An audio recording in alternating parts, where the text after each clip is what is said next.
No, las sanciones como están diseñadas no tienen mucha relevancia. Son digamos, un dedo que está señalando públicamente, eso sí, es una linterna en la oscuridad que está señalando. Bueno, ¿qué significa la sanción de Estados Unidos, la sanción de Europa y la sanción de Canadá? Nos falta hay que analizar el sistema AUKUS. El sistema AUKUS, que es el sistema angloparlante de seguridad integrado apenas hace 2 años, es el que está velando en la geopolítica en contra de la invasión china al mundo y en contra del poderío militar ruso. Póngale atención, AUKUS, A-U-K. AUKUS.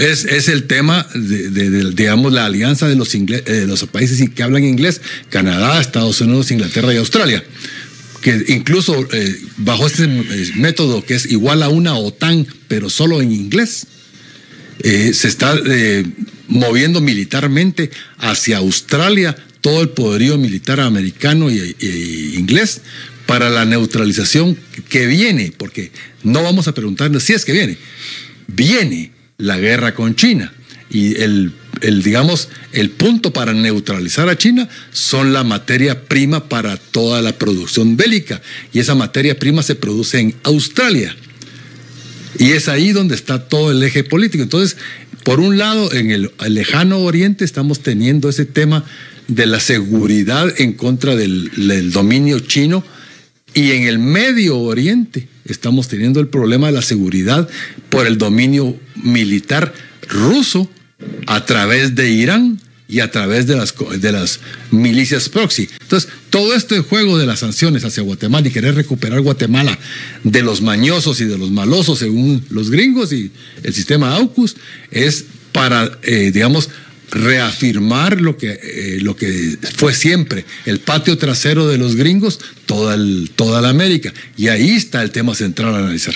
Licenciado García, ¿cuál es su visión? ¿Son realmente inofensivas las sanciones? Hay que agregar que muchos de estos que sancionan a Consuelo Porras también están cortando colaboración con el Ministerio Público como entidad. Sí, bueno, buenos días. Buenos días. Bueno, yo quisiera verlo un poco más desde la perspectiva del Estado de Derecho, que me parece que es la perspectiva desde la cual hay que medir ese tipo de sanciones, porque cualquier sociedad que se precie de democrática, como mínimo tiene que dar señales de la existencia de un Estado de Derecho. Y veo con total preocupación que el Ministerio Público pareciera como que no entiende que más allá de la vigencia de la ley, es decir, más allá de la persistencia de una norma jurídica, hay otras condicionantes para que podamos hablar de Estado de Derecho en el país, por ejemplo, división de poderes, independencia judicial, funcionamiento de las instituciones, y en este caso una independencia y un profesionalismo total de parte del Ministerio Público.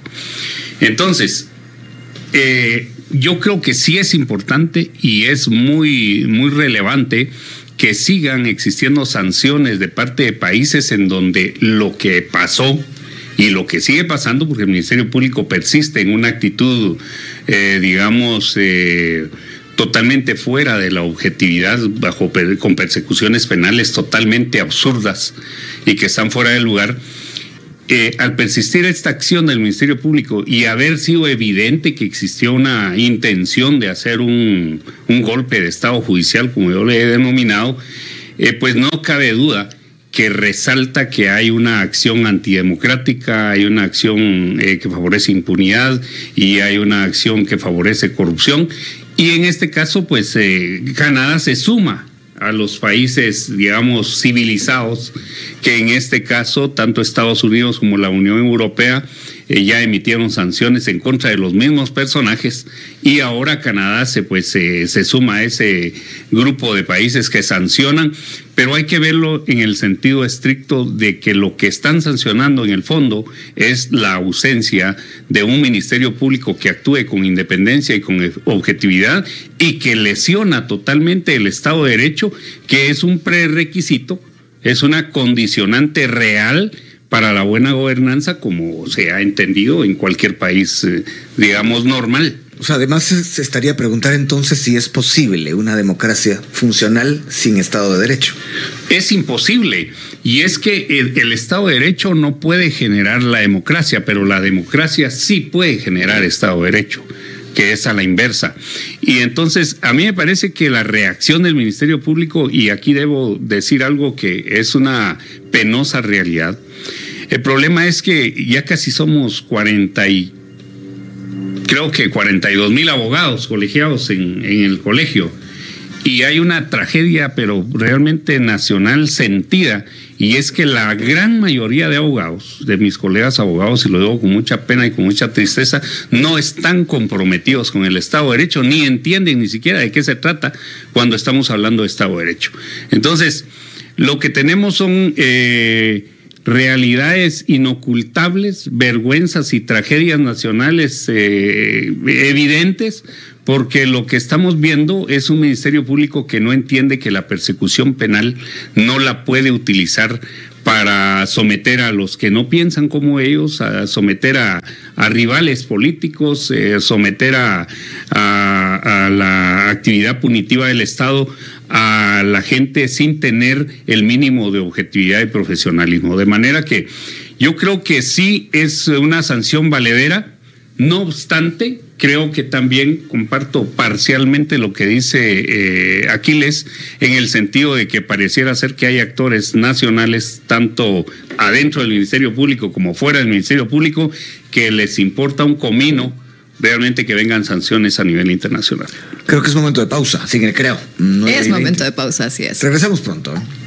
Estoy con el doctor Aquiles Fayase y el licenciado Aníbal García. Doctor Fayase, ¿hay posibilidades de Estado de Derecho con este Ministerio Público? Es que tenemos que analizar qué es Estado de Derecho.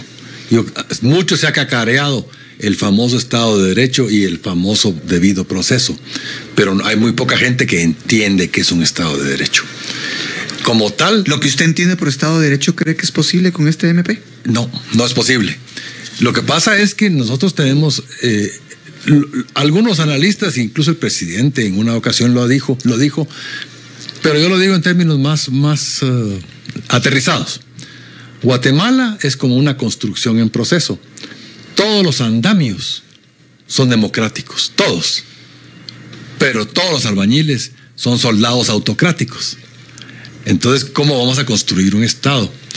Cuando usted está hablando de que tenemos Estado de Derecho, no tenemos ley de aguas, no tenemos ley de competencia, no tenemos, tenemos privilegios fiscales, tenemos exenciones específicas, hay demasiados privilegios. Nosotros no somos un Estado de Derecho, somos un Estado de legalidad, que es muy diferente.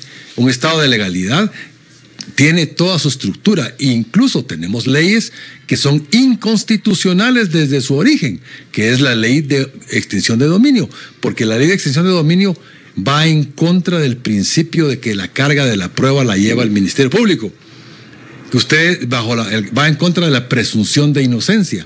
Usted es inocente mientras el Ministerio Público no le pueda probar lo contrario, pero tenemos esa ley que es en contra de todo lo que son los principios del Estado de Derecho. Entonces, lo que tenemos en Guatemala es una estructura de legalidad muy bien armada. Tan bien armada que la ley se usa en contra del ciudadano. Y es ahí lo que estamos viviendo, lo que hablábamos fuera del aire, la guerra de leyes que hemos vivido. Y lo mencionaba Aníbal, 42,000 abogados, son 44, Aníbal. Ok, peor todavía. Sí, va. Y el problema es, uno, cómo se están obteniendo los títulos de abogados. ¿Okay?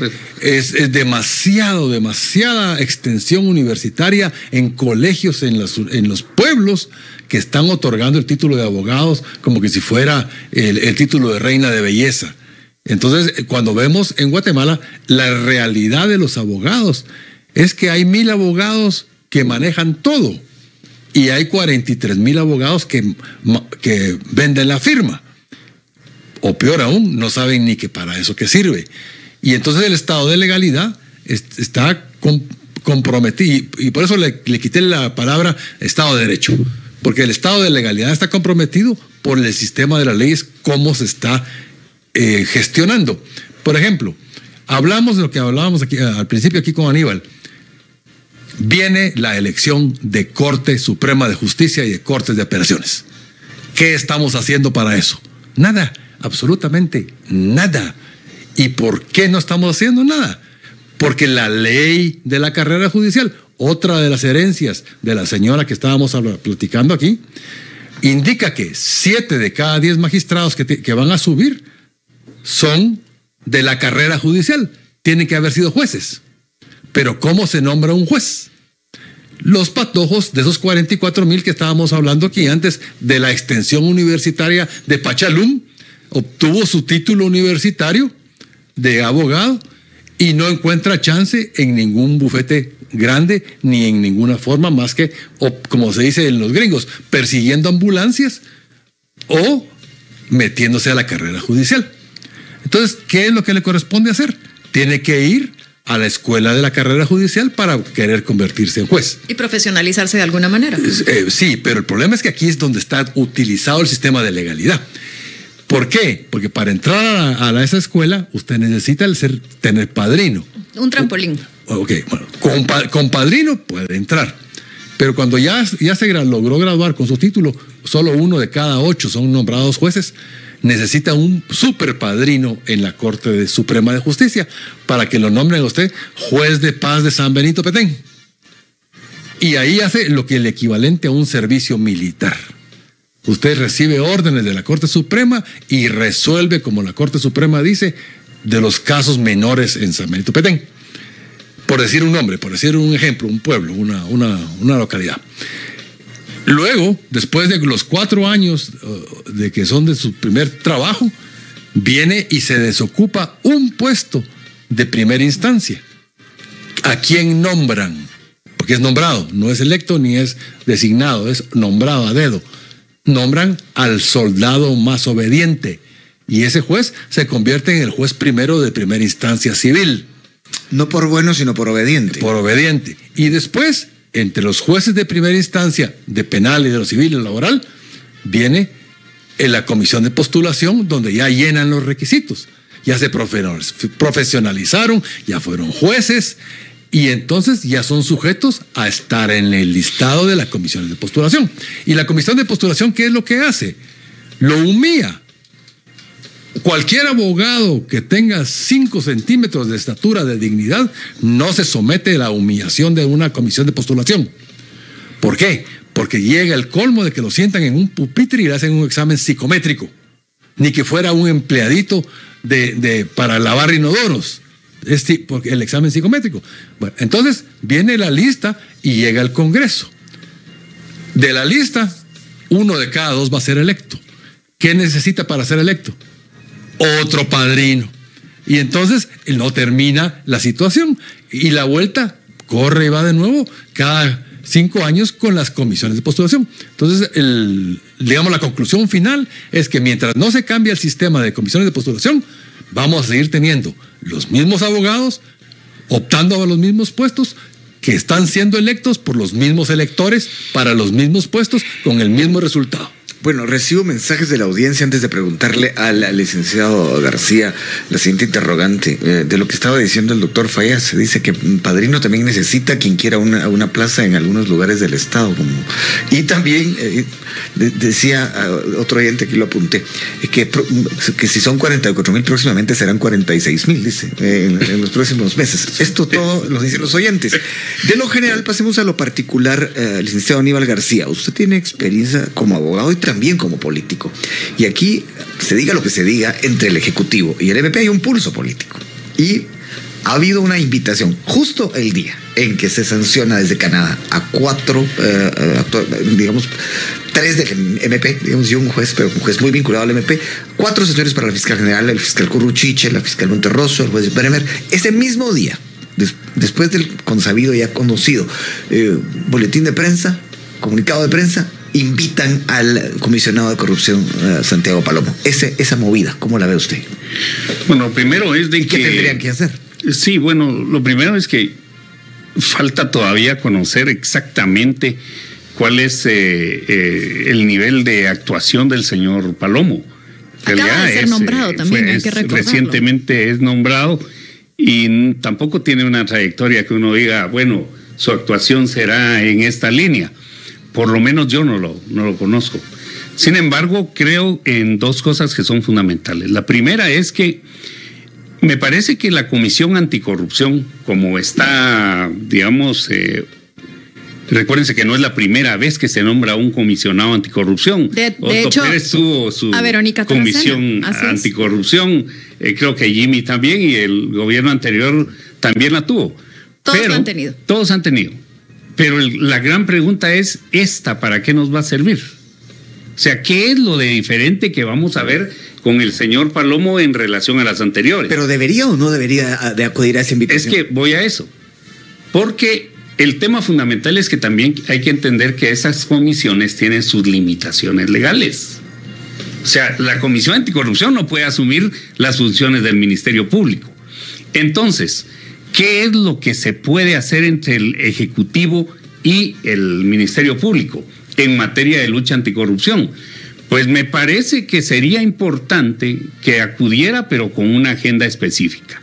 Y la agenda específica es, nosotros en el gobierno, en el Ejecutivo, vamos a identificar tanto casos de corrupción actuales como anteriores, vamos a documentar todo lo que sea necesario, vamos a presentar las denuncias correspondientes y queremos que el Ministerio Público investigue con la mayor objetividad, celeridad y profesionalismo posible. Esa sería una postura que uno encontraría razonable y que justificaría una reunión, más bien en función de coordinación. ¿Pero usted cree que el Ministerio Público realmente quiere eso? Es que eso voy. Yo creo que la Comisión Anticorrupción, llamémosle de esa forma, tiene que poner en jaque a la fiscal del Ministerio Público. A mí me parece que en este momento el problema es que, pues, para decepción de muchos, esto me incluyo, pareciera ser que vamos a tener que convivir con la fiscal porque no hay forma legal, o por lo menos no se ha querido intentar una forma legal para poder defenestrarla. Bueno, entonces asumamos que vamos a tener que convivir con la fiscal general que termina sus funciones en el año 2026. Bueno, entonces me parece que lo que debe hacer el gobierno central a través de la Comisión Anticorrupción, a través de la Procuraduría General de la Nación, que tiene también un rol estratégico en todo esto, es poner en jaque a la propia Fiscalía. Y cuando digo poner en jaque me refiero a que hay que poner en evidencia los actos de corrupción que existieron en el gobierno anterior, en el gobierno de Jimmy, en el gobierno de quien sea anteriormente, y los nuevos actos de corrupción que se vayan evidenciando en esta administración, que no descartemos que van a existir. ¿Cómo lo ve usted, doctor Fallas? ¿Debería de acudir el licenciado Palomo a esta cita o no, y bajo qué condiciones? El tema es bastante más grande que eso. No creo que Santiago, que es conocido mío de mucho tiempo, Aníbal aquí tenía un punto exacto. ¿Para qué sirve esa comisión contra la corrupción? No sirve para nada. Lástima a los que tienen gran esperanza, pero no sirve para nada. ¿Por qué?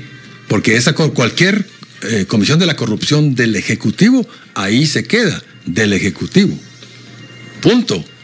Y para poder adelantar esa comisión necesita 3 dictámenes. Primero, necesita la colaboración absoluta de la Contraloría General de Cuentas. ¿Cómo van a encontrar un acto de corrupción sin la participación de la Contraloría? Simplemente no lo van a encontrar.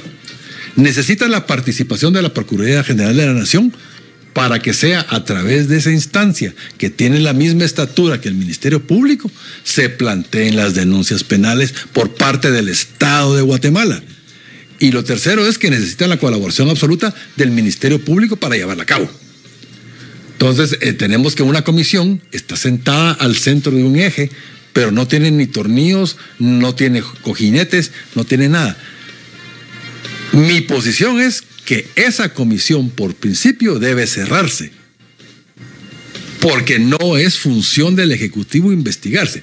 En todo caso, todo caso, cambiarle de nombre a esa comisión. Y esa comisión debería ser una comisión de cumplimiento de normas, que es muy distinto. Por ejemplo, la primera pregunta es, ¿ya todos los funcionarios públicos presentaron su declaración de probidad? Que esa comisión nos diga sí cumplida al 100%. ¿Ya todos los mecanismos de licitación están siendo revisados? Que esa comisión nos diga si ya fueron revisados. En otras palabras, ir para adelante, no escudriñar el pasado. Exactamente, porque lo que usted quiere es que se cumpla el estado de legalidad, que se cumpla la ley y que se cumplan los procesos y procedimientos para evitar la corrupción. El ir al pasado, desenterrar e investigar le corresponde con exclusividad al Ministerio Público. Y es ahí donde estamos entrampados. No entendemos la funcionalidad del Estado. Voy a poner en jaque al Ministerio Público. Voy a poner un ejemplo. Vacunas rusas, casi 35 meses. No, yo se lo voy a poner más sencillo. Aquí, con Julio, platicamos una vez, el nuevo Procurador General de la Nación. Julio Saavedra. Sí, Julio Saavedra. Bueno, ¿quién es Julio Saavedra hoy? Es el Procurador General de la Nación. ¿Quién es el Procurador General de la Nación? El abogado y representante legal del Estado. El abogado y representante legal del Estado se presenta ante el Ministerio Público y presenta la denuncia que quiera presentar. Y ahí puso en jaque al Ministerio Público. Porque recordemos que esa institución se llamaba, hasta antes de la reforma, se llamaba Procuraduría General de la Nación y Ministerio Público. Y jefe del Ministerio Público. Y entonces, Claro. a partir de la reforma, se partió en dos, pero mantuvieron el mismo rango constitucional las dos entidades. Quiere decir que se pueden hablar de tú a tú, al mismo nivel y con la misma potencia. Que los procuradores generales de la nación que han desempeñado su cargo han sido unos payasos que han servido de títeres de los presidentes de turno, esa es otra historia. Por ejemplo, el anterior, que llegó a una negociación con Suris Ríos, pues. Eso es una payasada. Pero el tema final es que para poner en jaque al Ministerio Público, usted necesita a alguien que esté a la altura de ellos. Si yo voy, o si usted va a la ventanilla de poner denuncias, así es como lo van a tratar. Depende, porque si llega un ciudadano anónimo, que viaja al futuro, sí, que viaja al futuro y regresa. Futuro, de pronto lo tratan diferente. Cabal. Y eso está a ojos vista. Sí, pero de acuerdo. Sin embargo, estamos asumiendo que eso no existe, ¿verdad? Porque se supone que es Estado de Derecho. Se supone. Ok, bueno, entonces, en el Estado de Derecho, es el Procurador General de la Nación el que se presenta a presentar una denuncia en contra del presidente anterior. Bueno, voy a tomar las palabras de poner en jaque al ministerio. Ya sé que hay pausa, pero un segundo. Sí, perdón. El licenciado García. Y aquí voy a preguntarle algo que está, digamos, en el ambiente. Y voy a citar casos específicos. Aquí vino el ministro de Salud, donde usted está sentado. El mismo micrófono dijo, una bodega la remozaron por 30 millones y lo más que había que pagar por eso eran 300,000 quetzales. Pero datos de esos están surgiendo por todas partes. Por supuesto. Y ojo, pero yo no veo que los funcionarios salgan y lo comuniquen. Y eso es de ahí viene la pregunta. Muchos dicen, no nos queremos meter en un lío, nos puede rebotar a nosotros. Pero digamos decir, y solo lo pregunto, que se encontraron, qué sé yo, 30 contratos por 20,000 quetzales que empezaron el 1 de enero de 2024, no es decir que son corruptos, es solamente decir, eso está pasando. ¿Eso pone en jaque al Ministerio Público? No, es que yo creo decir que... esas cosas... a mí me parece que hay que ser... serios en esto. Yo siempre he planteado que lo que necesitamos, lo dije en función del presidente, es un presidente extraordinario. Yo he dicho que no necesitamos un presidente ordinario, necesitamos a alguien extraordinario, pero en realidad necesitamos un gobierno extraordinario. Yo lo que quisiera ver ya, porque ya también estamos avanzando, es que los propios ministros digan, encontramos esta cloaca, y la cloaca es de este tamaño, de este color, pero no y tiene estas puede haber implicaciones. Un efecto boomerang ahí, no. No, porque se supone que ellos no van a ser corruptos. Y entonces ellos no tienen necesariamente, y estoy de acuerdo con Aquiles en el tema de que es la Procuraduría General la que debe representar al Estado, pues es la representante del Estado. Creo que tiene sentido la Comisión de Corrupción, Anticorrupción, si también coadyuva en ese descubrimiento de esos acontecimientos. Es abrir pero no le gavetas. corresponde investigar. Lo único que tiene que hacer es documentar los actos, llenar de contenido, de evidencias mínimas, para que esta noticia criminal no sea engavetada por el Ministerio Público e ir al Ministerio Público a exigir que se accione. Por medio de la Procuraduría General de la Nación. Claro, pero volviendo a la pregunta, en realidad, para hacer eso no necesita ir a reunirse con la fiscal. Lo que queremos es ver esa acción. Lo que hace falta ver es en dónde la gente sepa qué encontraron. Por supuesto, bueno, qué es lo que encontraron. Yo encontré el reloj. ¿Y de qué tamaño es? Me abuso del reloj. 5 segundos. 5. El que tiene que ir a esa reunión es el Procurador General de la Nación, no el comisionado. Bueno. Vamos a la pausa y regresamos en breves minutos. Fueron 4. Y también de la invitación hecha por el Ministerio Público al comisionado de corrupción Santiago Palomo y todo lo que esto, bueno, no hemos hablado todavía, ojalá nos dé tiempo, está esto en el contexto de una gira presidencial por Europa. Aquí con nosotros, Aquiles Fayase y Aníbal García. Podemos ya enfilar hacia las conclusiones. Y también un poco hablar sobre esta gira a Europa, licenciado García. Hablemos de todo en este contexto. Lo que significa una gira, y hay que decir, el presidente está de gira, Canadá le impone sanciones a Consuelo Porras. Podemos de alguna manera unir los dos temas. Yo creo que hay que recordar los hechos relevantes y contundentes para que el gobierno del presidente Arévalo se instalara. Por un lado fue el apoyo de los pueblos originarios y de la sociedad guatemalteca, porque fue la ciudadanía en general la que defendió ese triunfo democrático, si le queremos llamar de esa forma. Pero por el otro lado hay que recordar que sin el apoyo de la comunidad internacional eso tampoco hubiese sido posible. De manera que me parece que este gobierno tiene un privilegio bastante evidente, y es que va a tener mucha cooperación internacional. Me parece correcto entonces que el presidente de la República consolide esas relaciones con Europa, con Estados Unidos, con Canadá, con quien sea, a efecto de poder desarrollar todos los proyectos que se hayan propuesto. De igual forma, también hay que recordar que en el concierto de las naciones es fundamental que en este caso nuestro país se consolide una democracia, una república, un Estado de Derecho. Esos son parámetros exigibles en cualquier sociedad que se precie con un poco de civilización. Entonces, yo no veo mal el viaje que realizó el presidente, y creo que con hechos concretos va a venir con un respaldo aún mayor. Ahora bien, me parece que regresando a ese viaje sí debe venir a apretar las tuercas por todos lados, porque si bien es cierto, apenas vamos a un mes de haber tomado posesión, lo cierto del caso es que por lo menos creo que hay un buen sector de la sociedad que quiere acciones más contundentes en temas específicos y que quiere entender de qué se trata realmente la primavera democrática. Como por ejemplo, antes de pasar con el doctor Fayase. A estas alturas, si yo fuera el presidente, yo le hubiera dicho a todos los ministros que me dijeran qué encontraron debajo de la alfombra. Es decir, qué encontraron debajo de la alfombra de cada ministerio. Que yo le y hacerlo público. Y hacerlo público. Sí. Y presentar las denuncias si es necesario. Bueno. Y bueno, accionar. Es que no podemos estar en una situación en donde pareciera que no pasó nada. O sea, ¿cómo que no pasó nada? Si este país está hundido en la corrupción, en la impunidad, en el abuso, en la pobreza, en la miseria, lo vemos en las carreteras, ya lo vemos lo pasó en el aeropuerto, por ejemplo, donde las denuncias no es algo sí fueron. que pasó y al final pues no vamos a hacer nada. Doctor Fayase, yo lo citaba a usted hablando con el ex canciller Edgar Gutiérrez, una frase que usted dijo, hablando de este viaje. Usted dice el regreso de Guatemala al concierto de las naciones con un representante diferente de un pueblo con mala fama. ¿Cuál es la visión que tiene ya más a profundidad de esta gira presidencial?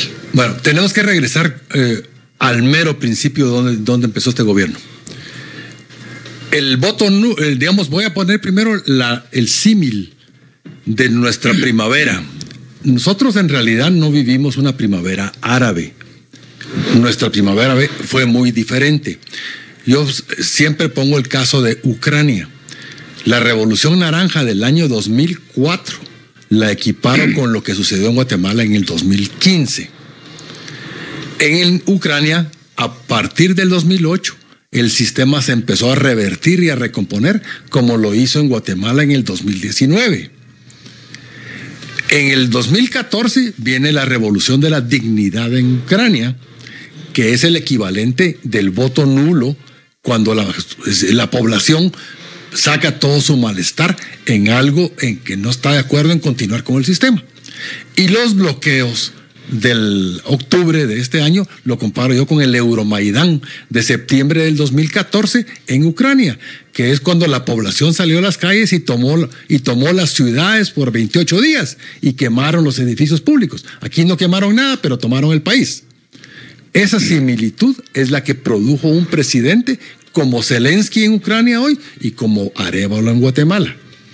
Esa similitud de geopolítica hay que entenderla. Y en ese contexto, vámonos a Europa.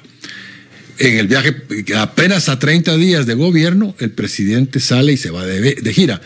Muy criticado, pero es necesario. Lo que hay que hacerlo cuando hay que hacerlo. No se puede hacer ni antes ni después. Y la oportunidad era la Conferencia Mundial de Seguridad de Múnich. Incluso el presidente Arévalo dio un discurso, una conferencia sobre los riesgos a la seguridad nacional de la corrupción. Estando ahí, conoció a varios personalmente, a muchos líderes, y está entablando relaciones personales con el director de la OIM, que es una cosa bien importante para Guatemala, las migraciones, lo que se anunció ayer con Borrell del acuerdo de asociación de cooperación, de los 50 millones de euros que habían sido ofrecidos, etcétera, etcétera. Sin embargo, como todas las cosas, tiene sus luces y sus sombras. Los idiomas oficiales en la Unión Europea y en las conferencias internacionales son inglés y francés. Primer presidente nuestro que llega y que es capaz de dirigirse a la audiencia en esos dos idiomas. Fantástico. Cuando se reúne con los presidentes en forma individual, usa uno de esos dos idiomas. Perfecto. No tiene que usar traductor jurado. Solo eso nos compara con el presidente anterior, que don't rest me more than to give you the thanks, ¿verdad? Ok, doña Matei, que ni inglés de caja sabe, de cornflakes. Bueno, eso es lo que yo digo cuando es un representante diferente de un pueblo con mala fama. Guatemala le guste, a quien le guste, lo que yo digo tiene su fama, es muy mala. Guatemala. Los que hemos hecho muchos negocios internacionales, resulta que no nos dan ni siquiera una carta de crédito sin garantía por ser de Guatemala. Entonces, cuando yo me refiero al pueblo en general, me refiero al migrante, que nosotros lo vemos como un héroe nacional, pero en Estados Unidos lo ven como un invasor. En Europa ven al migrante como un invasor. Y aquí sí que córteme estén listos para la palabra que voy a decir. En España, ¿cómo conocen a los latinoamericanos? Como sudacas. Entonces, el migrante no tiene buena fama. A eso me refería con un pueblo no de buena fama. ¿Qué pasa, sin embargo, con todo lo positivo del viaje? Hay cosas que deben de analizarse. ¿Por qué fue España el único país que lo recibió con visita de Estado?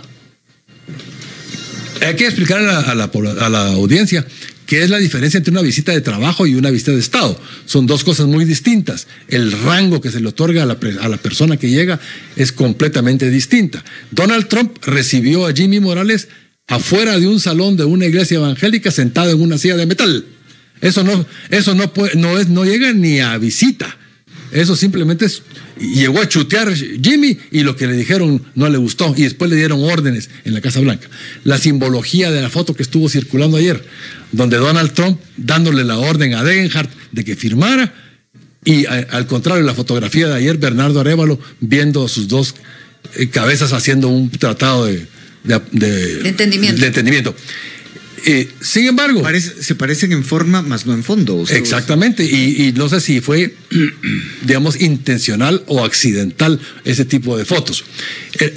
El tema es, al final, la mayoría del viaje es positivo. Necesitamos un presidente viajero. Sí, urgentemente. ¿Necesitamos un presidente que pueda representarnos con dignidad? Sí, urgentemente. ¿Necesitamos un presidente que pueda tener capacidad para dirigirse a cualquier audiencia? Sí, urgentemente. Pero no puede ser discriminador. Bernardo Arévalo y la familia García Granados son ciudadanos honorarios de Israel por el tema del voto en 1948 y la fundación de Israel. Y es por eso que Bernardo Arévalo estudió en Israel y habla hebreo, por su categoría de ciudadano de Israel. Pero eso no le quita su categoría de presidente de un país. Y cuando él se dirige al presidente de israelí y hablan en hebreo, cometió un error horrendo de diplomacia y de protocolo, porque al hablar en hebreo con el país que está haciendo un horror genocida en Gaza, está le tiró una ofensa, la segunda al mundo musulmán. La primera se la tiró Jimmy Morales con haber movido la embajada, y la segunda se la tiró Bernardo Arévalo sin querer. Él lo hizo por presumir tal vez, o por su verdadera afinidad hacia Israel. Y aquí hago el paréntesis. Cuando uno habla de Israel, tiene que ser muy contundente en distinguir el reclamo bíblico del pueblo de Israel contra el reclamo geopolítico del Estado que se hizo llamar Israel. Son dos cosas muy diferentes, pero la gente en el fundamentalismo religioso de Guatemala lo ha confundido uno con otro, y es por eso que hablar de Israel se convierte en un tema tabú. Es necesario que, Guatemala reconoce a Palestina. Es necesario que también se le dé su lugar. Es necesario que el presidente que entiende de diplomacia haga todo esto. Y va a regresar el presidente, por lo menos con mis aplausos. Lo que sí es cierto es que lo que dice Aníbal debe de cumplirse. Al bajarse del avión, tiene que bajar con el alicate para apretar los tornillos. Y por último, para poder tener un presidente... Yo estoy apretando los tornillos del reloj. Sí, último minuto. Para poder tener un presidente viajero, tiene que poder viajar con clase. Guatemala es de los poquísimos, de los 7 países del mundo, que no tiene un avión presidencial. Bueno, hasta aquí se queda. No porque falten temas para conversar, ni porque los interlocutores, digamos, no tengan algo más que decir. Gracias al doctor Aquiles Fayase y al licenciado Aníbal García por haber estado hoy acá. Faltó tiempo. Así ocurre a veces en algunos partidos de fútbol. Sí, hay más tiempo que ir. Sí. La pausa, volvemos. No.